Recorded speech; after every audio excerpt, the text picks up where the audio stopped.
lights on there. Concert costs any money, like really? Which, I missed that one.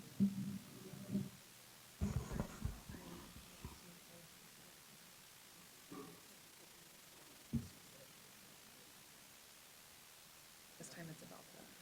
Oh, it's a new one.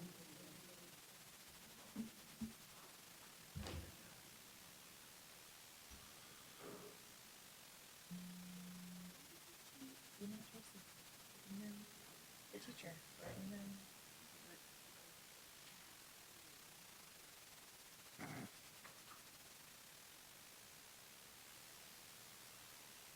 Call the meeting to order. Please rise and join with us in the Pledge of Allegiance.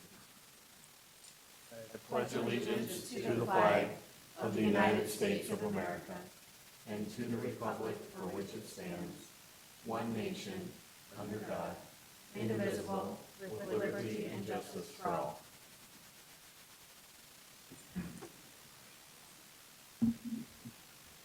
Welcome. Need to note that Board Member Alberti is in Pier attending some business, so he won't be with us today. Is there any persons wishing to address? Okay.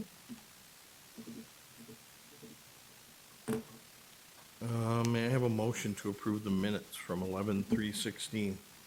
So moved. Any discussion?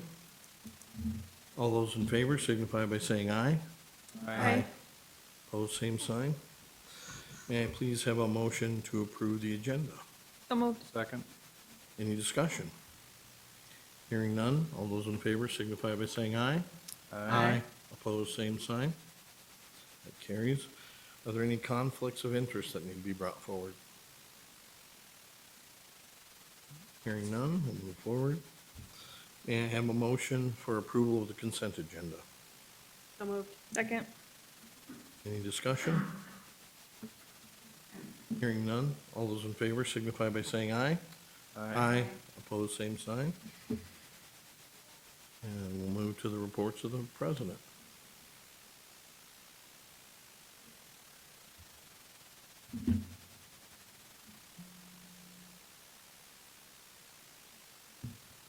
Good afternoon, President Tolke, members of the board. It's my pleasure today to introduce the members of our horticulture team who are here for the academic report and overview to give you. So we have Kate Parkinson with the Landscape Technology Group. We have Ginger McNichol with horticulture and Corey Morgan that heads up our sports turf program. And I will turn the mic over to these folks. Thank you. President Tolke and board, thank you for entertaining us today and letting us present our program to you. I'm going to lead into our program. We'll do it together. We are the Horticulture Technology Department, and we offer 3 degrees.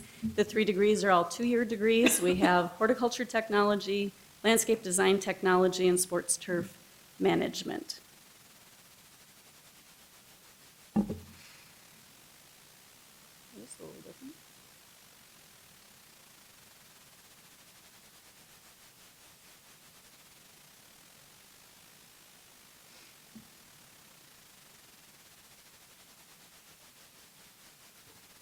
Our broad student outcomes, as you can see, are basically preparing our students to go into the green industry fields, and there are very different fields.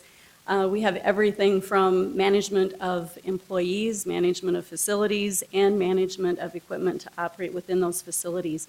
Our students need to know not only how to grow and prepare plant material, but we also need to train them to be safe on equipment and how to train and have good employees producing quality products.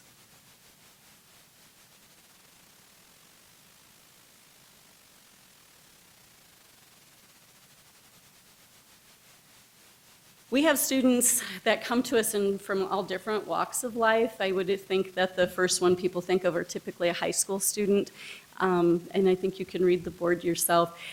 The thing that I've noticed in the years I've been there, we determined I'm kind of the fossil on the group. I was in the industry when my cohorts were either getting here or maybe toddling, but what I've noticed at Southeast is that we actually are changing, and we're having more draw within Sioux Falls than we've had, especially when I first started in the program. And we're also getting a bigger draw from West River that we hadn't had previously for the last few years.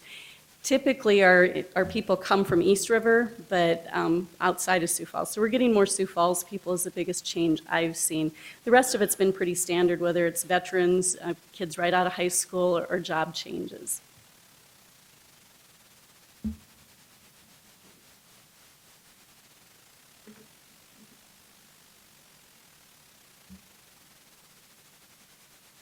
Going on to the landscape design career opportunities, I'm going to tie these together probably with horticulture because the 2 degrees really aren't that terribly different.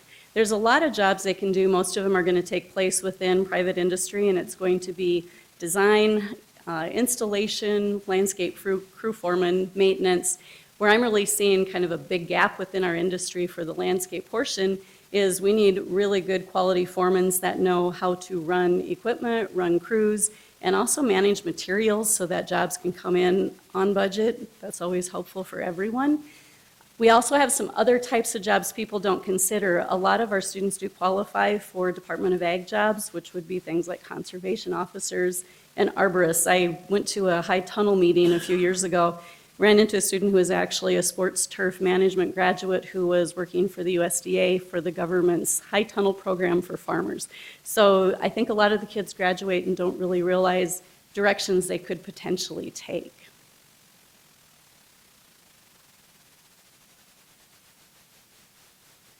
This picture is showing you some of the activity our students do. Landscape construction class I teach, it's a project on the west side of our building, and we took that area and we're potentially going to create an outside display area for a garden center.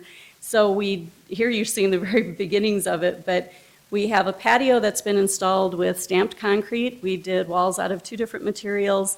We have an outdoor fireplace, we have a grill surround, and we'll finish up in the spring with doing a water feature, so it's a self-contained water feature. The jobs that our students have been predominantly local. We find that they usually end up staying within 60 miles of their hometown when they get jobs. So just to give you a few examples, within our area we have predominantly kids who come in who think that someday they want to own their own business. So within Sioux Falls, we have had Weller Landscaping, Weller Brothers have gone through our program. Jerry Anderson Landscaping now employs not only himself, but 9 of our graduates, probably the high number for private industry at this point. We have 2 gals, Amber Katz and Nikki Hoekstra in Northwest Iowa, who started their own nursery just this last year after working for other companies for several years. We have Rebecca Robe, and she's in Astoria, South Dakota now, which isn't too far from Lake Hendricks, who owns her own landscaping business. There is Jeremy Weber Landscaping out of Aberdeen. They went through our program and they've now been in business for about 16 years. So we've got a lot of people who really do go out, start their own business, and they end up being successful because most of those people have been in business now for 10 years or more. We also have students who do work for other people. And some of the other businesses that we have as main employers, you'll find later Diane Gildemaster with the City of Sioux Falls. We have kids at Landscape Garden Centers, Cliff Avenue Greenhouse, Oak Ridge Nurseries, pretty much every industry, every area of our industry that maybe comes to mind for you.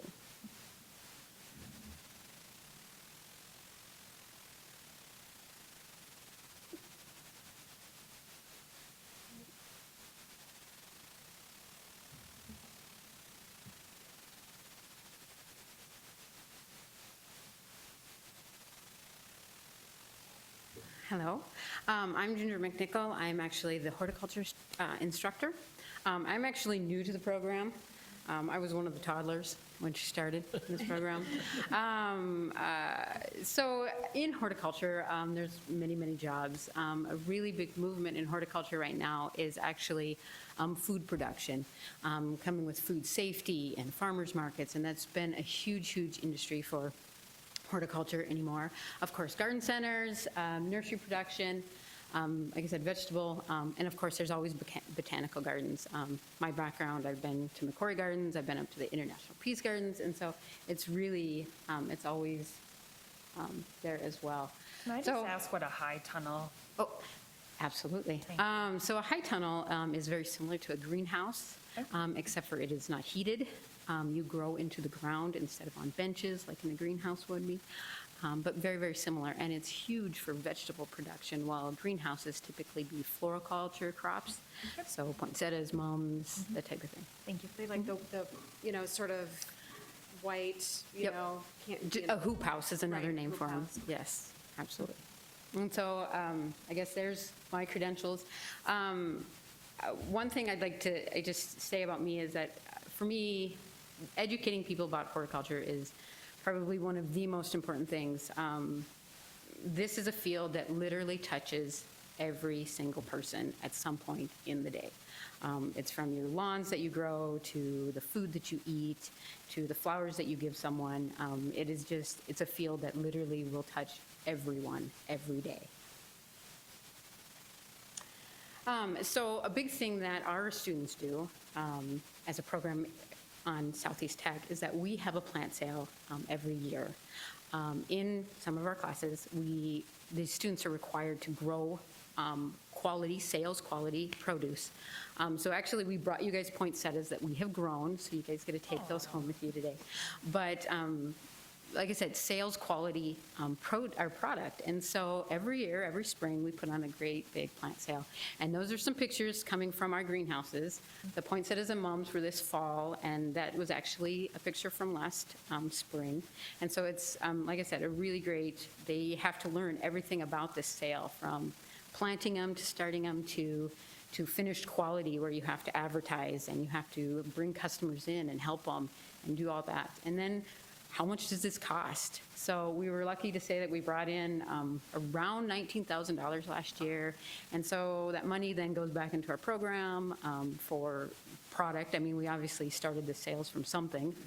And then others, we take trips and things like that. And so it's all to benefit those students, but it really, really promotes their other things that we do. Backyard rescue is a project that we did. We found a family that met our criteria. Usually we're in need of a landscape. All of the students from the horticulture came in in 2 days, and they designed an entire landscape. It was quite a feat. It's amazing seeing all those guys work together. As you know, Wessington Springs a couple years got hit with a tornado, and so last year our students went and planted a bunch of trees. It was a very long day for a lot of those students. I mean, they literally came at 6 in the morning and got home at 10. I mean, it was very impressive to see these students do that. In the Sioux Falls community, we've pruned for the Children's Inn and the Ronald McDonald House. And then, of course, we have some organizations on campus just to promote that professionalism on campus as well. And they do go to competitions and will compete against other 2- and 4-year schools, and they do pretty good. And so we stand our own on those. And those are different pictures of projects that the students have done. For the backyard rescue, is that something you do every year? We didn't do it last year, but we did it a couple years, 2 years prior to that. And so, yeah, it goes through Southeast Tech, and so finding that family and figuring out which one project to do. I mean, it'd be an awesome community opportunity to, keep doing that. And Yes. I don't know if there was a specific reason why you didn't do it last year, but. Yeah. Okay, yeah. Okay. And just to introduce, Stacy is our lab specialist, and she is amazing. She helps everything that we do.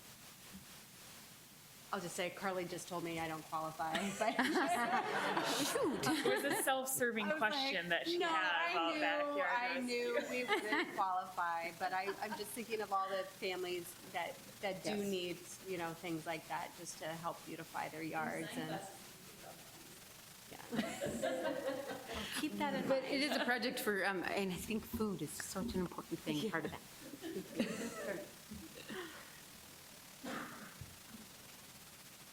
Okay, thank you. My name's Corey Borg. I'm the sports turf management instructor at Southeast Tech. I've been teaching at Southeast Tech for 14 years. I have over 20 years of turf experience working within the industry. And prior to coming to Southeast Tech, I was the golf course superintendent at Prairie Green Golf Course here in Sioux Falls.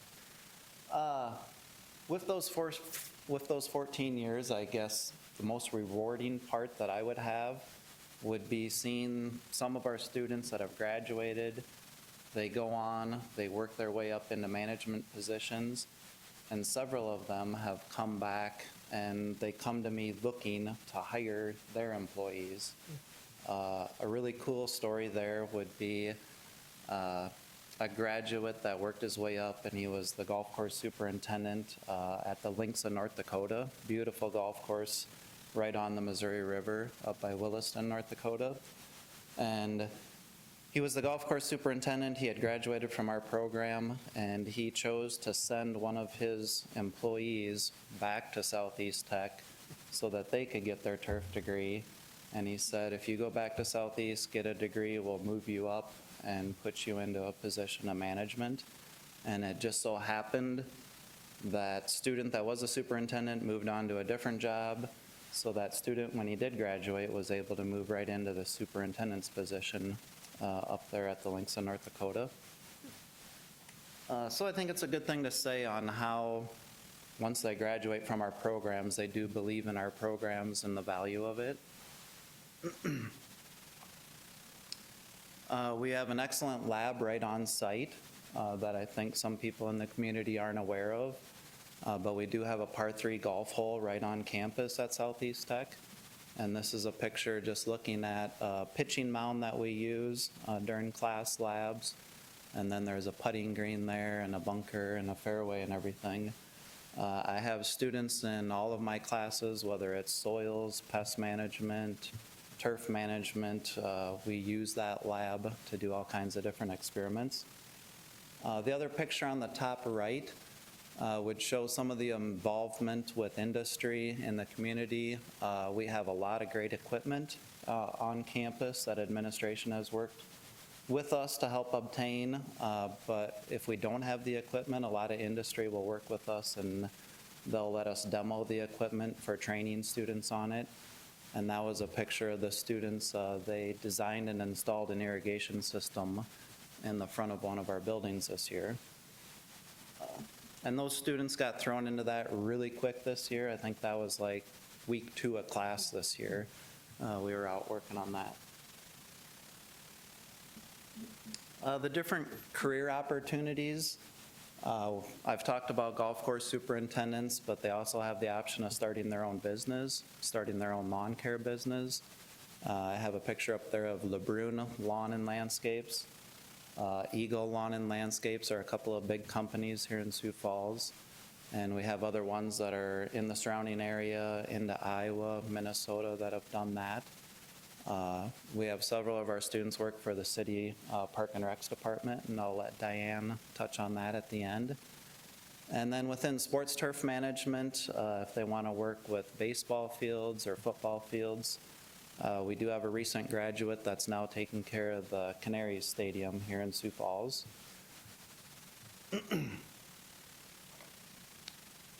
To touch on some of our success stories within the turf program here, I just want to show an example of how our students really can make it all the way to the top.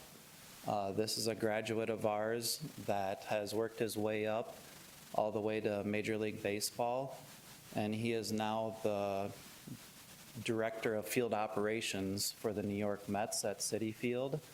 And he had the opportunity to prep the field for a World Series last year.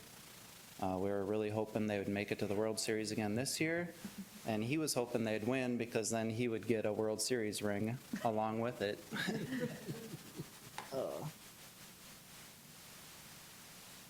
Another success story would be a student out of Brookings, South Dakota, Noah Dirks. He's now with Warner Park, but the Omaha Storm Chasers down in Omaha, and it's a minor league team. An example here, I went and visited him. He then hired one of our students as an intern too. So they keep coming back to Southeast looking for interns or employees. When I was down there visiting with him, I saw the value and the importance of our general education classes too, and their communication skills. I was really impressed with Noah when I was there. He had to deal with some of the pitchers complaining about things, and how he handled his communication skills with them, I thought said something about our classes at Southeast Tech too for general education. To move on to some of our enrollment data and retention graduation, we typically start with about 32 students within our programs. We have an average retention rate of about 68%, as high as 82% some years. The graduation rate, we average about 32 graduates. The placement, 99% of our students are employed, with 91% of them employed within our related field. And their salaries, the data shows that they start out at about $12.67. But I'd like to stress that that salary can change really quickly within our industry. It's not uncommon within 2 or 3 years for that salary to almost double. And I think maybe Diane can touch on that a little bit with how some of the students have moved up within the city Park and Rec department.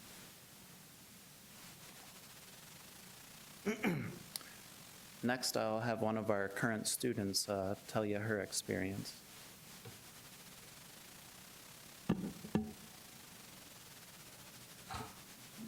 Hi, I'm Kathy Airy. I'm definitely not the traditional student right out of high school out at Southeast Tech. My situation was kind of a forced upgrade when Capital One closed down. Chose to go back to school within a couple programs that were offered. And it was probably the best thing that ever happened to me. I'm going what I consider from a job that I really didn't like, did it for a paycheck, to hopefully a career of something that I've always loved to do. The reason that I went back to school is pretty basic. The thing with choosing Southeast Tech was kind of by chance more than anything. I was flipping through a catalog when Southeast Tech rep was out at Capital One for a job fair looking at business classes, thinking, we have a little bit of money, I should get something, going, enhance my skills a little bit so I can move up into something else. There are 700 and some of us looking for a job all at the same time, and saw that Southeast had a horticulture program. And the light kind of went on at that point, and it was like, oh, maybe I don't have to take a business job. Not that there's anything wrong with it, but I've done it for a long time, and it's not the thing that makes me smile when I get up in the morning. So I was excited to move into that, and then once Kate gave me a chance to try in one of the first classes that I was there, a little bit of landscape design, I decided to double it up and do both the horticulture technology and the landscape design. So that's what I'm aiming for at this point. I did have my doubts when I first started. It's been a long time since I've been in school, and that was up until I met Ginger and Kate at Jumpstart and had just a short conversation with them. And I feel like the whole group, Corey, Kate, and Ginger, have all kind of taken me under their wing. But I see them do that with everybody. I think it's a really unique setting. That's not always what you get when you go back to school, regardless of what your age is. So I think it's a pretty amazing program. So that's just what I'd like to share with you today. Thank you.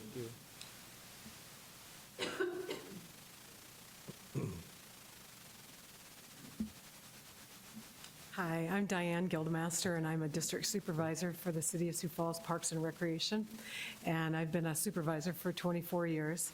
I think I hired one of my first Southeast Tech grads. Actually, he was still going to school, and we worked with him so he could finish his degree, and I think that was probably about 94. And right now, currently, in our staff for park operations, we have 17 employees that all have come out of Southeast Tech. 8 of them are our entry level right now.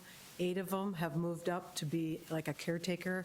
We have one at McKinnon, and we have one at Falls and Sherman, and so some of our very big complexes, we have some of the grads from there. And then one of them this year has now moved up into management, same level as myself. So our we cannot say enough about the grads coming out of this program. We need them to fill our jobs. They are very knowledgeable. A lot of them have the sports turf, some of them have on horticulture. They design the flower beds at McKinnon and Tuthill and all that, and it's wonderful. The other thing we have, too, is we have 200 seasonal jobs to fill every year, and it is a great feeder program. We get them as students coming in, doing a little bit of summer work for us, and then they come back, and then eventually they become our full-time employees. So it is a great, great program. And I sit on the advisory board out there as well, and I know that I speak for the advisory board. I mean, there are many of us in the room that are looking for those same employees. So we almost become kind of competitive when we're talking. In fact, I was already trying to recruit Kathy there. What are you doing next summer? So, I mean, the program is wonderful for us, and they come out with really good skills. A lot of them have taken our sports turf employees. They have made our sports field so much more than what we were doing. And so we use their knowledge, and they love it. So, I mean, it's a great program. So, and they start out, the entry-level pay is about $20,000. The second level up caretaker is about $40,000, and then the supervisor level at 60-some thousand. So for the state of South Dakota, we pay pretty well. It's a great benefits package and all that. So they've done very well, and we'll take any of them any day. Thank you.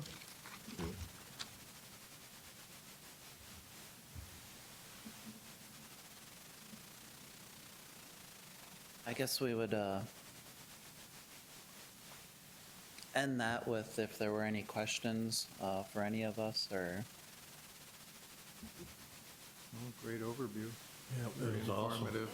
and I did forget to touch with the sports turf management program. I'm not sure exactly the number, but it's probably 8 to 10 females have gone through the turf program as well and have been successful, and some of them are still working in the turf industry. I thought it was interesting, the point you made about the dealing with the pitchers.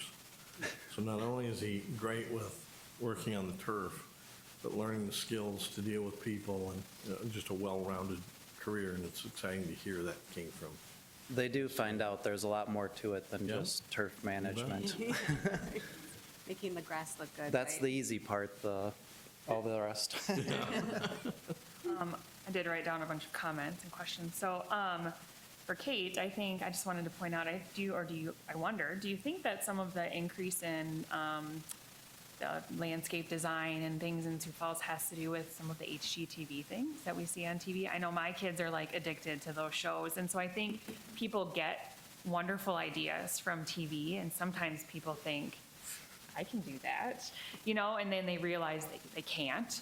And so you have so many different opportunities for all these companies, big and small, because people have a variety of ideas of what they want. I might just want a stamped concrete patio, but I might want some really big, elaborate something. So I feel like these spaces are so important to families and the time that they're spending, that people are maybe investing more in those. The thing that's kind of interesting that I'm seeing is, I think, horticulture is having an identity crisis, because I don't think a lot of people really know the definition, even though we were the original agriculture. It's like it's kind of like gotten manual first.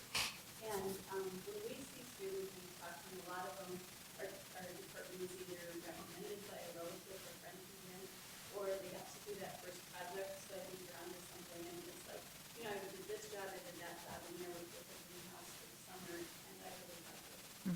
What we're seeing is that they get the hands-on and then get to touch it. That makes sense. Yeah. So, yeah, I think Yeah. you're right, with the media having more work, certainly. I mean, who doesn't want to run into somebody at Lowe's and tell them that they're going to take you home and they're going to redo your whole backyard? Yes, exactly. Actually, our next project, I think we're going to make President Griggs move into a Oh, that's awesome. For Ginger, I love the sale. I didn't know about that, so I hope that we get invited. And I love that it teaches like every aspect, from being a business owner and saying, how much would I sell this? And would I buy that? Is that a product that I would buy for myself, or that I would feel proud offering to somebody else? So I think that's really cool, and I also love the community service to go out and help other communities in, like, not just Sioux Falls, but the surrounding area, because I think that's a great outreach program, even for those communities around Wessington Springs, to say, wow, Southeast Tech came here. So maybe then it makes them look at Southeast Tech in a different way, and maybe look at their programming and things like that. So, awesome job. That connection with Wessington Springs, honestly, was exactly past me. Really? Yeah, she was from that area, Rebecca really helped us, our area. Okay. Their hometown, and so when that happened, she wanted to, do Do something. something for her community, and honestly, even from the story, that's a big job to undertake. So we kind of need to support staff for. Yeah. Yeah, but how cool for, I think you can't get those kind of experiences in the classroom, and so it's great to be able to go out and not just, we're gonna go do this and learn, but we're gonna give back. It's gonna mean a lot to people who lost a lot, so I think that's really cool. For Corey, I just wanted to, I love the connections. It sounds like, and this is true for all of the programs, but so many times it's the relationship that the instructors have with the students that doesn't just bring those students back, but it brings their employees, or has them coming looking for, you talked about the people referring, if you go to Southeast, we want you to do this in our company. And so I think that speaks volumes for all of you guys who are working, I'm in that area, and the connections, I think people want that human interaction. And so it's awesome that you're all able to provide that, and that the students feel the value of that too. So congratulations on that. To Kathy, I changed my career as well. And so I think I like to tell my kids, you are never too old to decide that that's not what you want to do for the rest of your life. So congratulations to you. And I think you can tell you have a great attitude about it and a great perspective. So I think if you end up working for the city, that you'll do really well, or wherever you end up. So, and to Diane, thank you so much. I know you're on the STA Council, but you and the people of the city are really investing in our community and so supportive of the students that come from Southeast. So thank you for being the flag carrier for that, and really trying to carry that torch so that people see the value. And I think the more people do that, the better your program is going to become, the more well-known it's going to be, and we can get more people recruited in that. I was wondering two things. You mentioned a little bit about 8 to 10 women. What is the normal? I look at the staff, and there's a lot of women. So I'm curious what the makeup of the students is, of the 32-ish that are in the program. 50% guys, typically. I've had one year since I was there that we were almost 50%. Okay. Okay. Do we have any recruitment efforts to try to get more women? Well, to be honest with you, I think like that food movement Mhm. is really coming out there, and I get more and more girl students agreeing, and that's what they want to do. Okay. We get them in everywhere. There's sports, there's landscaping, horticulture, and it's really, I have several guys that also want to do. Sure. He's fairly, he actually, supervisor, so we have a good mix, but I think more and more that food movement, I think is really important. Yeah. Directly, A marketing effort of any sort. Okay. The whole like farm to table, thinking of all of our restaurants in Sioux Falls and how you could make those sort of connections between your program and restaurants that might want to kind of move towards more of that. yes, and so actually we just took a team to the Global Food Conference in Mitchell, and they showcased their culinary. I would love to have a food conference at Southeast Tech. But they really showcase that we grow it, and then this is how we eat it. And I think that it's so important, like I said, it's every single person, everywhere. Just watching the farmers markets throughout the town, there's not just one anymore, there's several, so I see where that, And schools are doing farm to table. Gardens. Yeah. And then my last question is, we live in South Dakota. So there are obviously some challenges that go along with growing things several months of our year. So I'm curious, as part of the program, it seems like so many companies have like we do landscaping, and P.S. we do snow removal. Do you have anything that is included in your program to help manage that? And is that something that's encouraged? Is that just like a no-brainer? Like, we do landscaping when it's nice out and we remove snow when it's, I don't know, any comments on that? I've had a landscape company since 2007 as well as Okay. And we have done, I think, Christmas decorating.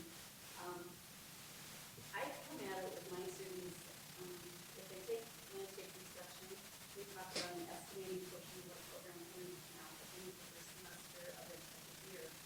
And we talk about the costs that go into your business and then thinking about exactly that you really need something that sells all 12 months, or you need to budget.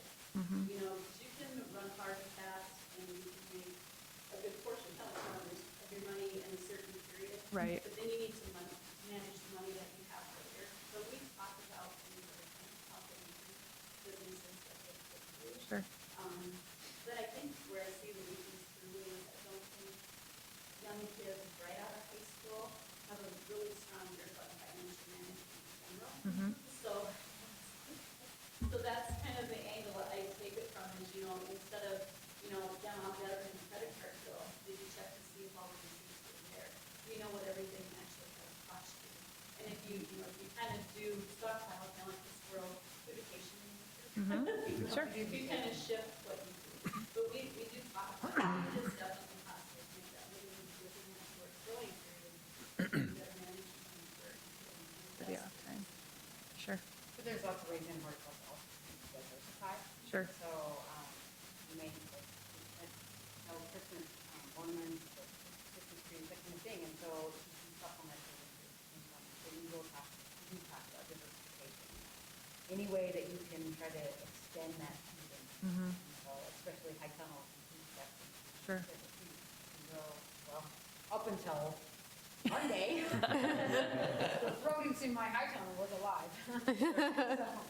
So, yeah. And so you can really, there's Very cool. where there's sometimes you have to switch some stuff. Yes. That's all the questions I Any have. other Thank you very comments? much. Questions? Awesome. This is what we talked about with Bob about, this is awesome.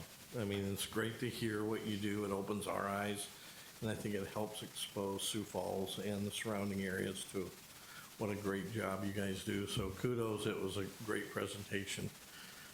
Look for an acknowledgement to acknowledge the Horticulture Turf Landscape Program Overview Report. So moved. Second. Any further discussion? All those in favor signify by saying aye. Aye. Opposed, same sign. Thank you. Thank you. Good afternoon, President Tolke and members of the board. I would also like to thank the faculty for taking the time to come here, and for Kathy and Diane as well. Love the presentation. I'm not sure about the tiny house idea, but I was going to say I'm all in, but then I thought I remembered somewhere that these meetings are actually recorded. So I'm having second thoughts on that. But at this time, with the passage of Amendment R, I thought it would be appropriate to give you a very short overview of some conversations that are occurring at the state level related to potential changes in how the state oversees and interacts with the four post-secondary technical institutes. There have been preliminary conversations, and it's anticipated that there will be legislation coming forward this session that will transfer from the State Board of Education to what will be a newly created Board of Technical Education, responsibility and oversight at the state level for technical education. And essentially what I think the conversations, and they've been very preliminary, but the conversations that I have participated in to this point have been more or less looking at how, again, with the passage of Amendment R, the technical colleges or Technical Board of Education will be inserted in place of the State Board of Education. And so I thought, well, it's early yet and very preliminary. I think it's appropriate, though, to bring that forward to the board's attention. I think it's also important to note that in those conversations, while this is occurring at the state level, it's also been reinforced quite strongly that the local control of the technical institutes as far as the reporting structure, will remain at the local level, and all 4 of the technical institutes are certainly in favor of that going forward as well. So some potential changes in the wind, so to speak. At the point in time, I think, where there is actually some draft legislation, we'll of course share that and bring that forward for further conversation. But thank you. Any questions on that? Can I have a motion to approve the report on the Tech College governance structure? Second. Any further discussion? Hearing none, all those in favor signify by saying aye. Aye. Opposed, same sign. Thank you. Hey, Rich? Thank you for the poinsettias as well. Oh, yeah, thank you. Yes, whenever you get them, pull out that, and that takes care of it. Okay, awesome. Thank you. Thank you again.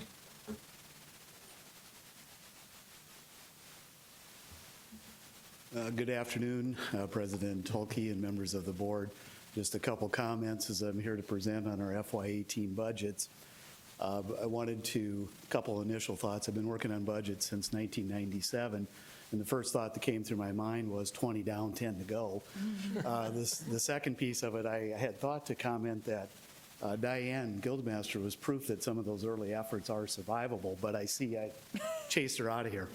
But so maybe they weren't, so we'll have to maybe invite her back to comment on that. The executive summary really speaks to the Higher Learnings Commission involvement in Southeast Tech and specifically the accreditation piece of it. It's very important in the sense that federal funds are tied to that accreditation in the Title IV funding that students receive through financial aid. So it's very much ingrained in what we do. And as a result of that, HLC is very concerned about the operations of universities and colleges and post-secondary institutes. So they formulated and recommended some guidelines and have some standards that they've set forth that the executive summary runs through and provides for us. So I'm just going to briefly read from this. HLC guidance requires that institutions' resources, structures, processes are sufficient to fulfill its mission, improve the quality of its educational offerings, and respond to further challenges and opportunities. Furthermore, they articulate 6 points to that end of that the Institute engages in systematic and integrated planning. The Institute allocates its resources in alignment with its missions and priorities. The institution links its process for assessment of student learning, evaluation of operations planning, and budgeting.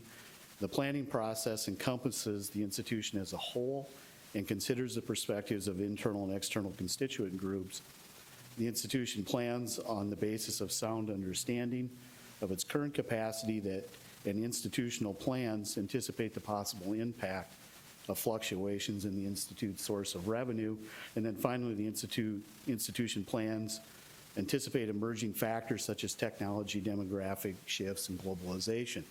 So as we formulated the goals for adopting our FY18 budget, we really tried to embody what HLC was putting forth. So we've brought forward a recommended set of budget guidelines as we work and develop the FY18 budget that will come before the full board in April.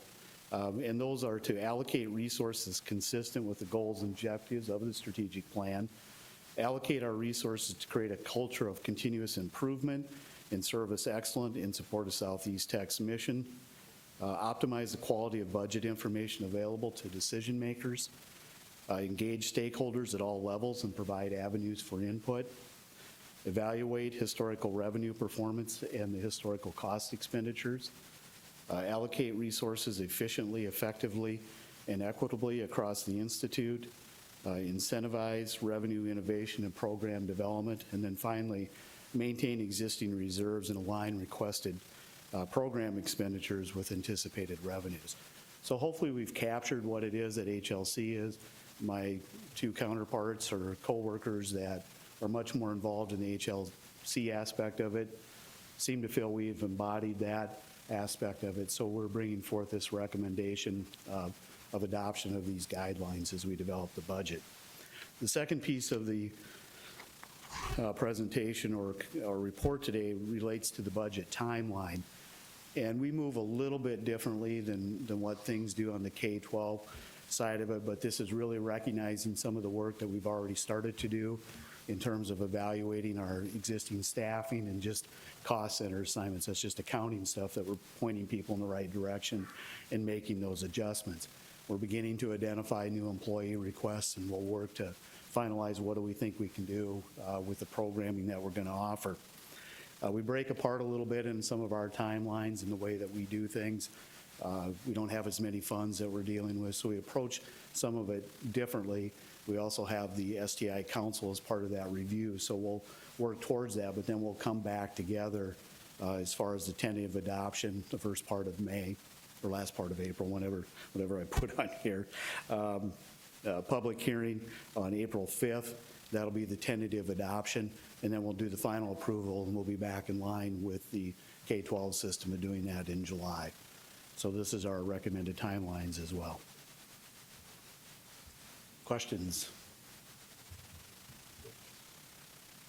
Any questions for Rich? I think I need a motion to approve the budget guidelines, timeline, and the process for the FY18 budget. So moved. Second. Any further discussion?